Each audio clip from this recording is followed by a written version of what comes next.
shiddat bilan kechayotgan islohotlar jarayonida davlat boshqaruvidan tortib eng quyi bo'g'inlargacha zamon talablariga moslashyapti. Yurtimizda ayniqsa ta'lim jarayoniga alohida e'tibor qaratilgan. Bu sohada chuqur islohotlar, katta dasturlar amalga oshirilmoqda. Buni birgina Abdulla Avloniy nomidagi Pedagogik mahorat milliy instituti misolida ko'rishimiz mumkin.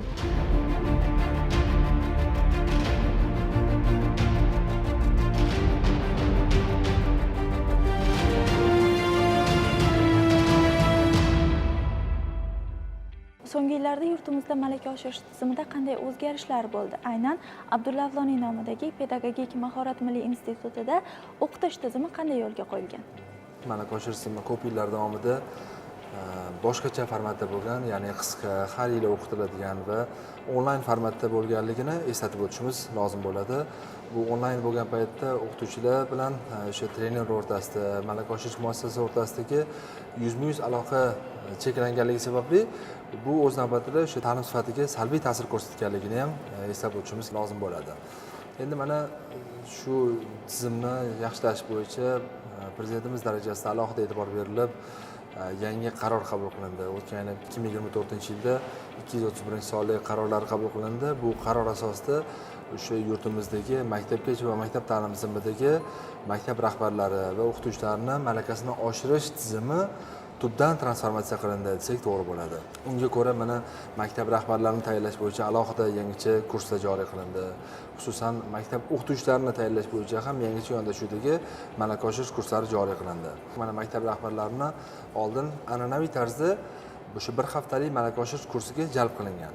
Lekin bu esa bir haftalik kurs davomida o'sha maktab rahbaridan, hozirgi kundagi zamonaviy rahbardan talab qilinayotgan ko'nikmalarni yetkazib berish uchun yetarli bo'lmaganligini ko'rdik. Unda oxirida baholash tizimi bo'lmagan edi.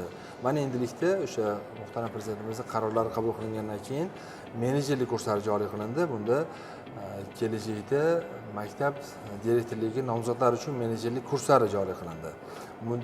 Shuni anglatadiki, kelgusida maktab direktori bo'lish istagida bo'lgan har qanday mutaxassisni mana shu kurslarda o'qitish yo'lga qo'yildi. O'tgan yili mana boshlangan bo'lsa, shu kursda hozirgi kunga qadar 4000 nafarga yaqin mutaxassislar mana shu kursda o'qishdi. Bu kursda o'qish orqali 3 ta bosqichli baholashdan muvaffaqiyatli o'tgan tinglovchilarga menejerlik sertifikati berish amaliyoti yo'lga qo'yilganligi bu ta'lim tizimida shu 11 mingga yaqin maktablar bo'ladigan bo'lsa, shu maktablarni zamonaviy fikrlaydigan, yangicha dunyoqarashga ega, hozirgi kunda qo'yilayotgan talablarni to'liq his etadigan, zamonaviy boshqaruv ko'nikmalari bilan qurollangan mutaxassisni yetkazib borish imkoniyatini yaratib berdi.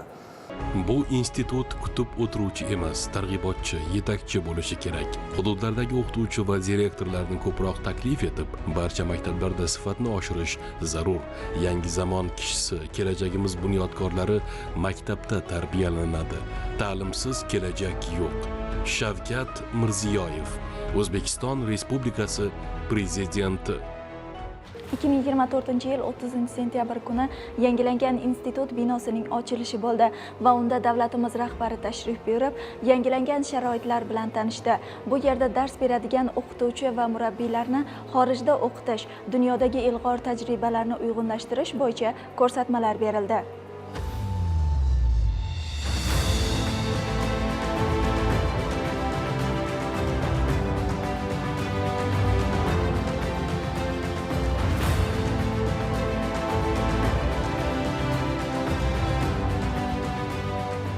Avvalambor kasbiy rivojlanish kuni va kasbiy rivojlanish soati tadbirlarini joriy etish orqali o'qituvchilarni doimiy ravishda o'zini ustida ishlaydigan tizim yaratish bo'yicha vazifa berganlar. Mana shu topshiriqlardan kelib chiqqan holda mana tizimda har bir fan o'qituvchilari uchun kasbiy rivojlanish kuni va soat tadbirlari joriy qilinish boshlandi. Mana shu jarayonni birinchi boshlaganimizda aniq va tabiiy fanlar bo'yicha dars berayotgan ustozlar misolda boshlangan bo'lsa, shu kunga qadar 92 ming nafar aniq va tabiiy fan ustozlari qamrab olindi. Bunda albatta ta'kidlab o'tishimiz kerakki, har qanday yangicha yondashuv kirib kelar ekan, xorijiy ilg'or tajriba muhim o'rin tutadi. Mana shu o'rinda yangilanayotgan malaka oshirish tizimini joriy qilishda xorijiy mamlakatlar bilan ham yaxshi aloqalar yo'lga qo'yildi. Institut xodimlarining 8 ta xorijiy mamlakatlarga, jumladan Avstraliya, Buyuk Britaniya, Germaniya, Janubiy Koreya, Ozarbayjon, Rossiya, Tailand va Finlandiya davlatlariga stajirovkalari tashkil etildi. O'tgan vaqt mobaynida xorijiy va xalqaro tashkilotlar vakillari tashrif buyurib, hamkorlik istiqbollari muhokama qilindi hamda muhim kelishuvlarga erishildi.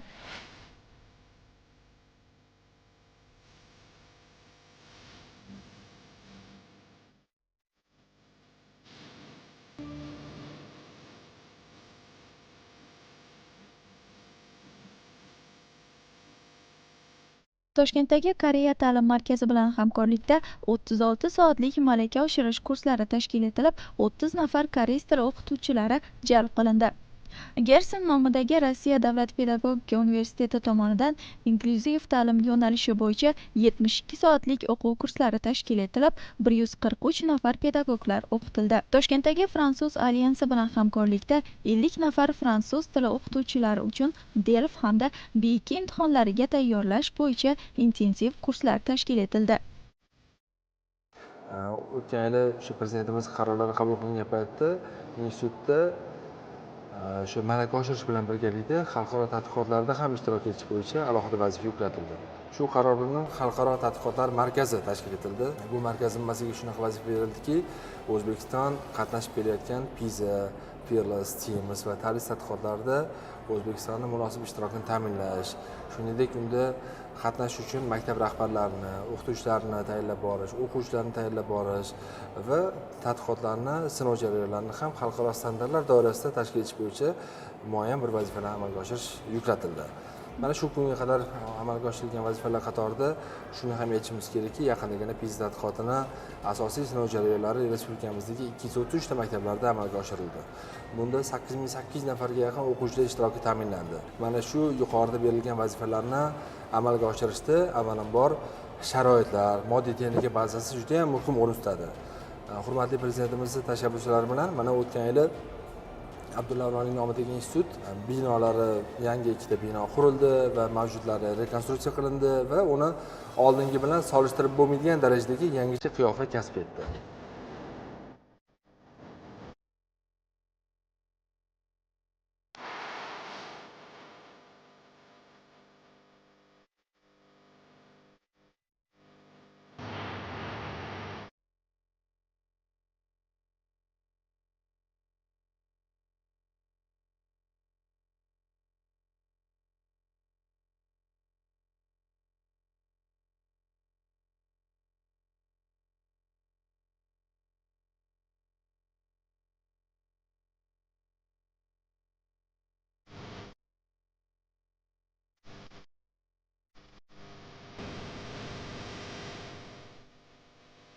Haqiqatan ham bu dargoh bugungi kunda mutlaqo yangicha ma'no mazmun, o'ziga xos qiyofa kasb etgan. Maktabgacha va maktab ta'limi tashkilotlari rahbar, pedagog va mutaxassis kadrlarni qayta tayyorlash va malakasini oshirishning yaxlit tizimi joriy qilingan. Institutda ilmiy tadqiqotlar yo'nalishida ham salmoqli natijalarga erishildi. Institut huzuridagi ilmiy darajalar beruvchi ilmiy kengash faoliyati tubdan takomillashtirilib, kengash a'zolari tarkibi to'liq yangilandi.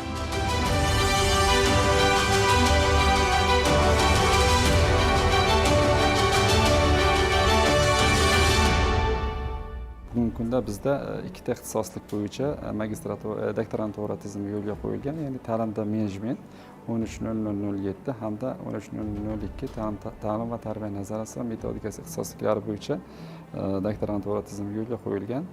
Aynan ushbu doktorantlarimiz va magistrlarimiz bugungi kunda ilmiy faoliyat ishlari bilan shug'ullanib kelishmoqda. Ya'ni maktab ta'lim tizimi bo'yicha mavjud muammolariga ilmiy yechim berish maqsadida aynan ushbu tizim yo'lga qo'yilgan. Bugungi kunda institutimizda 29 nafar magistrlarimiz 2 ta mutaxassislik bo'yicha ta'lim olib kelishmoqda hamda 148 nafar doktorantlarimiz oliy ta'limdan keyingi ta'lim turi bo'yicha doktorantura bosqichiga ta'lim olib, o'z ta'lim tizimidagi muammolariga ilmiy yechimga qaratilgan ularning dissertatsiya mavzulari hammasi. Yana bir muhim jihat, ixtisoslik shifrlari bo'yicha ilmiy kengashlarimiz bor. Aynan prezident qarori bilan magistratura bosqichida 1 yil ta'lim olishadi. faqat biz davlat oliy ta'lim muassasasi sifatida bizda prezident qarori bilan ruxsat berilgan. 1 yil davomida ular o'sha 1800 soat o'quv nagruzkani bajarib, keyin bevosita o'sha doktoranturaga bosqichiga ta'lim olishga yo'naltiriladi. Institut tuzilmasidagi asosiy shtat birliklari soni avvalgi yilga nisbatan 33 taga ortib 118 taga yetdi. Qo'shimcha 3 ta kafedralar tashkil etilib, ularning soni 5 taga yetkazildi. Institutda jami 181 nafar, shu jumladan 74 nafar ma'muriy boshqaruv xodimlari, 44 nafar professor o'qituvchilar, 17 nafar metodistlar faoliyat yuritmoqda. Oldingi biz bilamizki, Avloniy universiteti 90 yillik tarixga ega dargoh hisoblanadi. Aynan ilmiy faoliyat doim o'zi muhim jihat bo'lib qaralgan. Agar prezidentimizning qarorlari, Vazirlar Mahkamasining qarorlari, so'nggi qarorlariga e'tibor beradigan bo'lsak, ilmiy faoliyat bo'yicha alohida topshiriqlar, ya'ni bugungi kunda maqsadli ko'rsatkichlarimiz bor bizda. Aynan institutimizda maqsadli ko'rsatkichlari bor. Bu o'sha yuqori indeksatsiyalangan ba'zilarda ilmiy maqolalar chop etish, o'quv darsliklar yaratish, yana magistratura, doktorantura bosqichlariga tayyorlash va hokazo ishlari doim o'sha qarorlarda ham, Vazirlar Mahkamasining qarorlarida ham ustuvor vazifa sifatida belgilangan.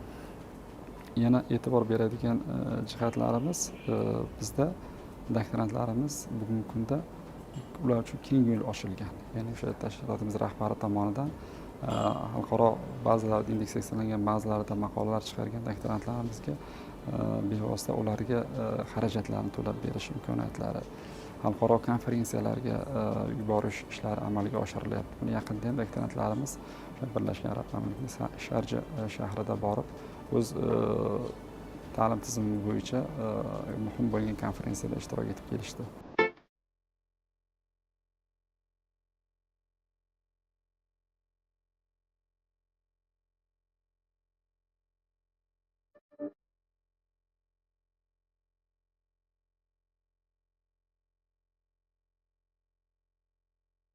Institutda innovatsion faoliyatni rivojlantirish, tabiiy fanlar, muhandislik va matematika yo'nalishidagi fanlar-aro ilmiy tadqiqot va loyiha mashg'ulotlariga asoslangan zamonaviy ta'lim muhitini yaratish maqsadida STEM laboratoriyasi ham barpo etilgan.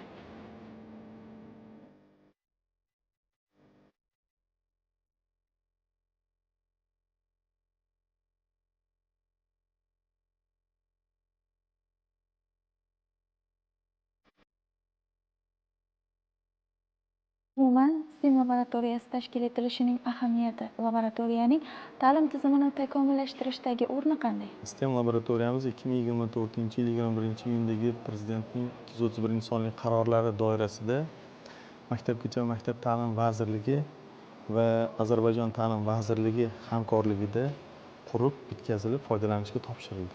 STEM laboratoriyalarimiz zamonaviy fanlarni uyg'unlashtirgan holda ularni hayotiy ko'nikmalarini shakllantirishga va rivojlantirishga qaratilgan.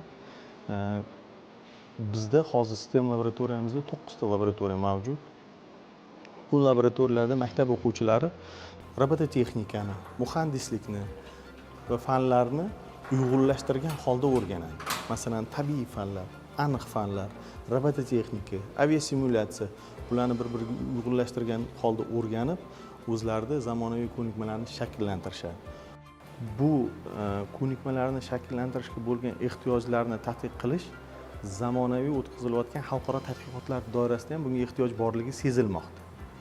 Masalan, PISA tadqiqotlari doirasida bolalarning hayotiy ko'nikmalariga bo'lgan ehtiyojini mavjudligi ularni o'sha bilim saviyasini belgilashda eng asosiy ko'rsatkichlardan biri sifatida tadqiq qilinganligi STEM markazini bugungi kunda ta'lim jarayonidagi o'rnini belgilab beradi. STEM markazimiz eng oxirgi modeldagi robototexnika laboratoriyalari va uning imkoniyatlari bilan ta'minlangan.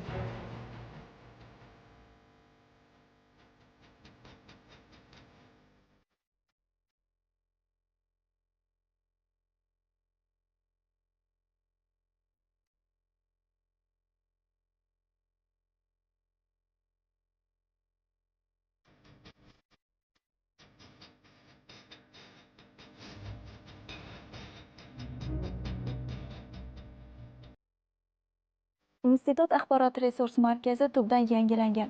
Yangi badiiy, ilmiy va pedagogik adabiyotlardan, zamonaviy texnologiyalardan foydalanish imkoniyati yo'lga qo'yilgan.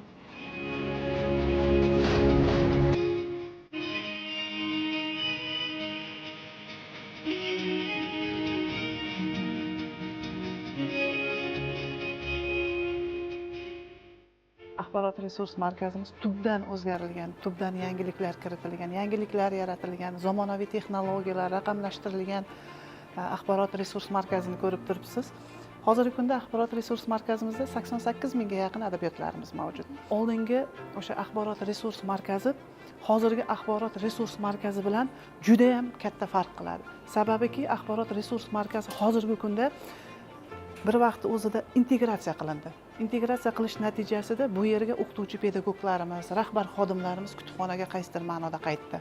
Nimagaki bu yerda axborot resurs markazida pedagogikaga oid bo'lgan adabiyotlar, metodik adabiyotlar, ilmiy adabiyotlar jamlandi. Oldinlari pedagog xodimlarimiz bitta ma'lumot, bitta manba olish uchun bir necha kutubxonaga, ya'ni axborot resurs markazlariga borib, u yerlardan ma'lumotlarni qidirib topish ga majbur bo'lishardi. Bu qaysidir ma'noda yo'l, vaqt, moliyaviy qaysidir muammolarni keltirib chiqarardi. Hozirgi kunda aynan mana shu muammolarga chek qo'yildi. Bir vaqt o'zida kelib, mana shu yerda pedagogikaga oid bo'lgan adabiyotlarni topib, kelib o'zlari bevosita adabiyotlardan foydalanib, bundan tashqari bizda Alisher Navoiy nomidagi milliy kutubxona bilan hamkorligimiz bor. Bu milliy kutubxona bilan hamkorlik natijasida biz Uznel dasturiga ulanganmiz. Hozirgi kunda Uznel dasturida 130 mingga yaqin adabiyotlarimiz joylashtirilgan. Bu pedagog kadrlarimiz uchun, o'qituvchilarimiz uchun, ilmiy xodimlarimiz uchun masofadan turib, mana shu kutubxonani fondidan foydalanish imkoniyatini yaratib beradi.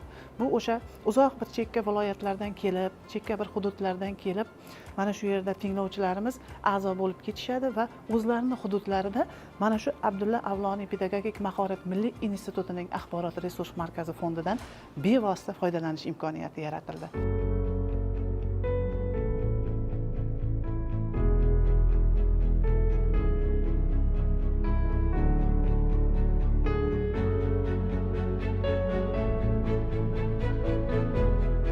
Biz hozir institut muzeyidamiz.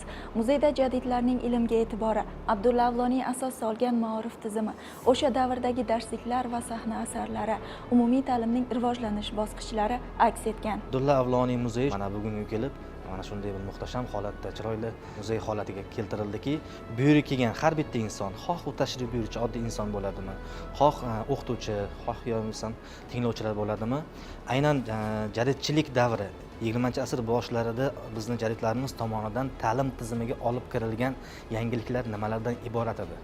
U kungacha, ana shu davrgacha bizning ta'lim tizimimiz qanday edi va undan keyin qanday o'zgarishlar bo'ldi? Va shu kabi savollarga javob topish imkoniga ega bo'ladi. Aynan yurtboshimiz tomonidan so'nggi yillar jadidlarga katta e'tibor qaratilyaptiki, chunki aynan jadidlarimiz bugungi kundagi ta'lim tizimimizni yaratishda eng asosiy o'rinni egallagan. Ular qaysidir ma'noda fundamentini qo'yib bergan desa bo'ladi va aynan jadidlarimizni g'oyalari, o'sha davrda o'z oldilariga qo'ygan g'oyalari bugungi kunda yangi O'zbekistonni g'oyalariga mutanosib holatda. Bu yerga tashrif buyurgan insonlarga bu yer shunchaki bir muzey emas, qaysidir ma'noda bir ilmiy markaz sifatida ham xizmat qilishi ko'zda tutilgan. Metodik qo'llanmalarning ilk asoslari bu yerda jamlangan va boshqa bir muzeylardan, yurtimizdagi boshqa muzeylardan farqli o'laroq, aynan pedagogika tarixi, o'qitish tizimi tarixi bilan bog'liq bo'lgan ko'plab hujjatlar, kitoblar bu yerda jamlangan.